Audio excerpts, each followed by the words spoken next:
হুগলিতে মেয়ের বিয়েতে চলল গুলি, মাকে লক্ষ্য করে গুলি চালানোর অভিযোগ বাবার বিরুদ্ধে।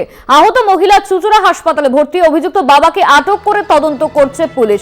ইতিমধ্যেই তদন্ত শুরু করা হয়েছে পুলিশের তরফে। তবে কি কারণে বাবা এই ঘটনা ঘটালেন তা সম্পর্কে কিন্তু এখনো পর্যন্ত জানা যায়নি। অন্যদিকে যে প্রশ্ন উঠছে যে বাবার কাছে কি করে এই বন্দুক এলো, সুদীপ্ত চক্রবর্তী সুমন চক্রবর্তী আমাদের সঙ্গে ফোন লাইনে রয়েছেন, আমাদের প্রতিনিধি। সুমন, হুগলিতে মেয়ের বিয়েতে গুলি চালার অভিযোগ সামনে আসছে, এবার প্রশ্ন উঠছে যে বাবার কাছে এই বন্দুক এলো কোথা থেকে? হ্যাঁ দেখো, একদমই এই ঘটনায় যে গতকাল যে মঙ্গলবার রাত্রিরে ব্যান্ডেল মানসপুর এলাকায় সম্পূর্ণ চাঞ্চল্য ছড়িয়েছে এই ঘটনাতে। কারণ যেহেতু ছোট মেয়ের বিয়ে, সেক্ষেত্রে বাড়িতে ছোট একটি অনুষ্ঠান চলছিল, সেখানেতেই এই ধরনের গুলি এবং মাকে গুলি করে বাবা।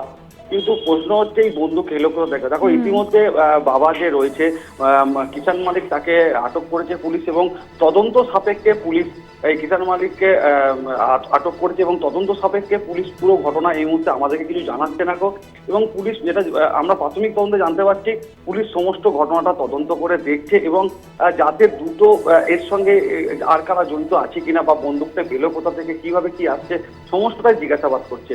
অনন্যা, ধন্যবাদ তোমার সুমন। আমাদের সঙ্গে ফোন লাইনে ছিলেন আমাদের প্রতিনিধি সুমন চক্রবর্তী।